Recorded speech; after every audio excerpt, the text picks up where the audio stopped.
Hello மக்களே, எல்லாரும் எப்படி இருக்கீங்க? நல்லா இருக்கீங்கன்னு வேண்டிக்கிறேன். இப்போ வந்து நம்ம பேம்ப் ரோட்டில் இருக்கோம்.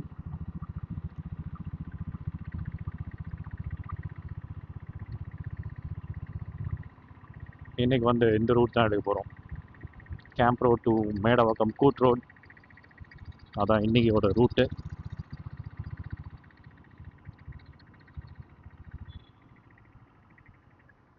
ஆக்சுவலாக ஒருத்தரை மீட் பண்ணுங்க. சுராஜ் டீசல் புல்லட் வச்சுருக்காரு அவர். அவர் வந்து டிராஃபிக் போலீஸில் இருக்கார். அவரை வந்து இன்னைக்கு மத்தியானமாக மீட் பண்ணேன். எங்கே மீட் பண்ணேன்னா, இந்த மகாலட்சுமி நகர் சிக்னல் இருக்குல்ல, ஸோ இங்கே வந்து நம்மளோட என்ஜின்லாம் ரெடி பண்ணுற இடம் இருக்குது. நம்ம டீசல் புல்லட்டு, அப்புறம் டீசல் பம்ப் செட்டு, இந்த என்ஜின்லாம் ரெடி பண்ணுற இடம்லாம் இருக்குது. ஸோ அங்கே வந்து அவரை மீட் பண்ணேன். அவர் வந்து ஆயில் சர்வீஸ் பண்ணுறதுக்காக வந்திருந்தார். அவர்கிட்ட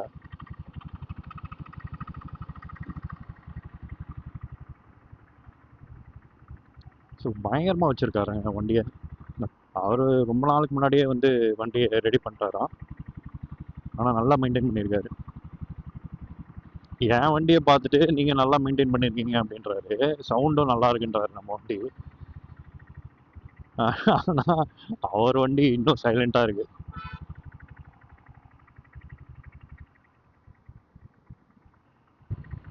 ஈவினிங் சன்செட் டைமில் தான் போயிட்டுருக்கோம். நம்ம 6 மணி ஆகும்போது சன்செட் வந்து நம்ம ஈஸ்ட் சைடில் போயிட்டுருக்கோம். சன்செட் வந்து பின்னாடி ஆகும். ஆனால் வந்து இன்னைக்கு கொஞ்சம் மேகமூட்டமாக இருக்கனால அந்த அளவுக்கு தெரியல. அதுபடி சன்செட்னா ஒரு நாள் காட்டுறேன். ரொம்ப அழகாக இருக்கும் இந்த சன்செட்லாம்.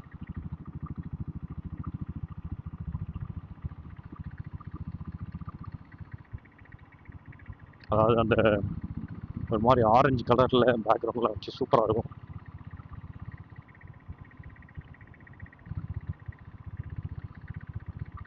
உங்களது நிறைய பேருக்கு தெரியும்னு நினைக்கிறேன். இந்த சேனல் ஃபாலோ பண்ணியிருக்கீங்கன்னா உங்களுக்கு தெரியும். நம்ம வந்து ஏற்கனவே ஒரு கம்பெனி டீசல் புல்லட்டை வச்சுருந்தோம். ஸோ அதை வந்து கொடுத்துட்டு தான் வந்து இந்த வண்டியை வாங்கியிருக்கோம்.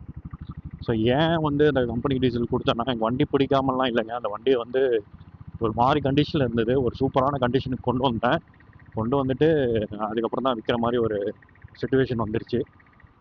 ஆனால் விற்றுட்டு ஒரு 6 மாதம் கழித்து திருப்பி இந்த வண்டி வாங்கிட்டேன். ஸோ அந்த வண்டியை தான் திரும்ப வாங்கணும்னு நினச்சேன். ஆனால் அந்த புது ஓனர் வந்து கொடுக்க மாட்டேன்ட்டார். பரவாயில்ல, அந்த அளவுக்கு நம்ம கண்டிஷனில் மெயின்டைன் பண்ணியிருக்கோம் அந்த வண்டியை. அதனால் அவருக்கே கொடுக்க மனசு வரல. ஆனால் கம்பெனி டீசல் வந்து ஒரு டிஃப்ரெண்ட்டான ஒரு ஃபீலிங் தான். கம்பெனி டீசல் வச்சுருக்கவங்களுக்குலாம் தெரியும். அது இன்னும் கொஞ்சம் சைலண்ட்டாகவும் வைப்ரேஷன் கம்மியாகவும் இருக்குங்க. அது கண்டிப்பாக அது ஒத்துக்கணும்.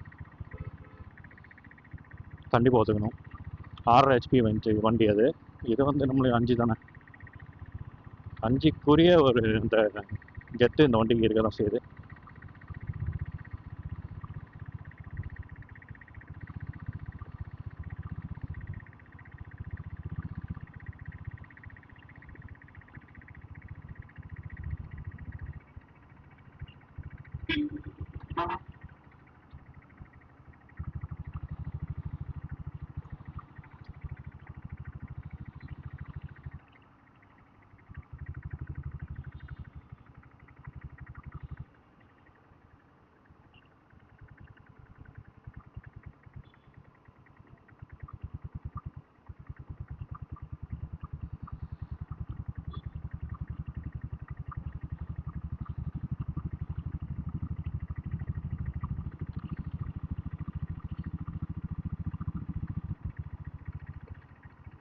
ஒரு நாள் மழையிலையும் எப்படி இருக்குன்னு சொல்லிட்டு ஒரு வீடியோ போடணும். மழையில் வண்டி எப்படி ஓட்ட முடியுது அப்படின்னு சொல்லிட்டு.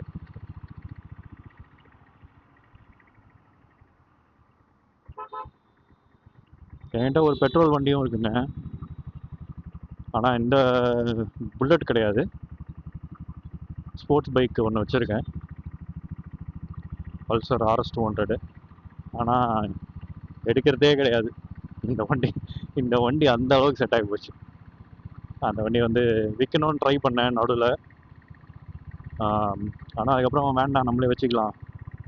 ஏன்னா அந்த வண்டியை ஒருத்தர் வாங்கினவருக்கு வந்து அவர் வந்து சாட்டிஸ்ஃபேக்ஷனே இல்லை. அவர் வந்து இந்த வண்டி சரியில்லை, நீங்கள் ஏமாற்றி வித்துட்டீங்க அப்படி இப்படின்னாரு. அதனால திரும்பி அவர்கிட்ட இருந்து காசை ரிட்டர்ன் பண்ணிவிட்டு அவர்கிட்ட இருந்து வாங்கிட்டேன். ரொம்ப மனசு கஷ்டமாக இருந்தது. அப்புறம் நானே அந்த வண்டியை வச்சுருக்கேன். நல்லா இன்னும் அவர் சொன்ன குறைகள்லாம் பார்த்து பக்காவாக ரெடி பண்ணி வச்சுருக்கேன். ஒரு லாங் போயிட்டு வந்திருக்கேன் அதில். நான் கோயம்புத்தூர் ஒரு வாட்டி போயிட்டு வந்திருக்கேன். ஸோ வண்டி நல்லா தான் இருக்குங்க, நல்ல கண்டிஷனில் தான் இருக்குது. ஆனால் அவர் ஏன் அப்படி சொன்னான்னு இல்லை. அந்த லாங்கில் பார்த்தீங்கன்னா 120லேயே வந்து கான்ஸ்டண்ட்டாக போயிட்டு நான் பார்த்தீங்கன்னா வந்து மடிப்பாக்கத்துலேருந்து கோயம்புத்தூர் வந்து கரெக்டாக 8 மணி நேரத்துக்குள்ளேயே போயாச்சுங்க. கோயம்புத்தூர்னா கோயம்புத்தூர் இன்டீரியரே போயிட்டேன், சிட்டிக்குள்ளேயே 8 மணி நேரத்தில் காலங்காத்தால கிளம்பி போயிட்டேன். ஸோ அந்தளவுக்கு நல்ல கண்டிஷனில் தான் இருக்குது வண்டி. ஆனால் அவர் ஏன் அப்படி ஃபீல் பண்ணி அப்படி சொன்னார்னு எனக்கு தெரியல.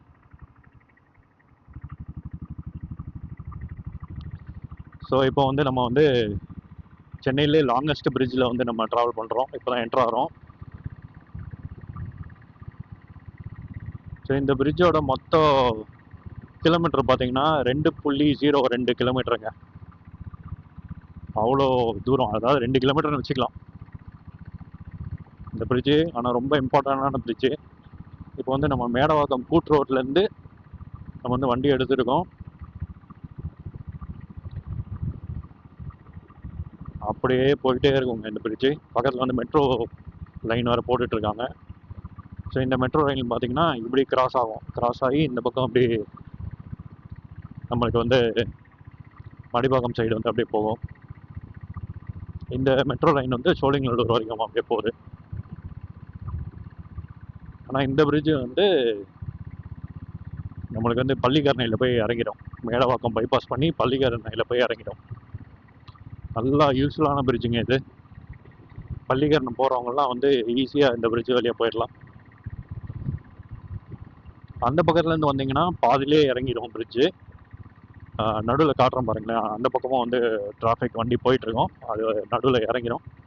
இப்போ வந்து நம்ம இந்த பக்கத்தில் போகிறதுனால இந்த பக்கம் தான் இருக்கிறதே லாங்கஸ்ட் பிரிட்ஜு.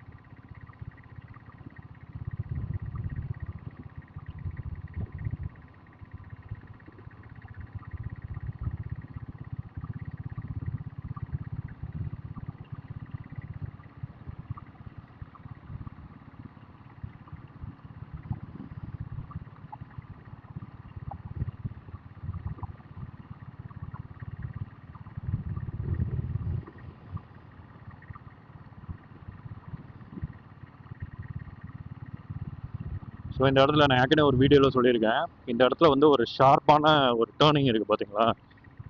ரொம்ப டக்குன்னு டேர்ன் ஆகிறதுனால இங்கே ஃபாஸ்ட்டாக ஸ்ட்ரைட்டாக வந்துச்சுல, ரொம்ப ஃபாஸ்ட்டாக பைக்கில் வரவங்கலாம் நேராக வந்து கண்ட்ரோல் பண்ண முடியாமல் நேராக போய் இடிச்சிடுறாங்க, இல்லை அந்த பக்கம் போய் விழுந்துடுறாங்க. ஸோ அதனால் வந்து இந்த மாதிரி தடுப்பு போட்டு இங்கேயும் ஒரு பேரிகேட்ஸ் வச்சுருக்காங்க ஸ்லோ பண்ணுறதுக்காக.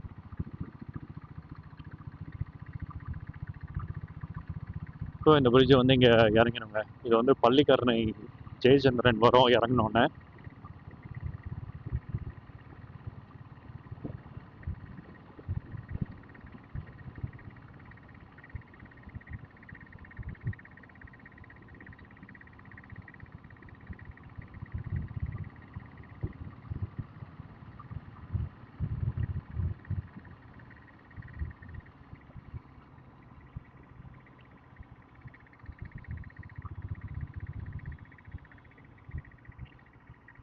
இந்த வீடியோ உங்களுக்கு பிடிச்சிருந்ததுன்னா உங்களுக்கு என்ன பண்ணணும்னு தெரியும். தேங்க்யூ ஸோ மச் ஃபார் வாட்சிங். டாடா பாய்.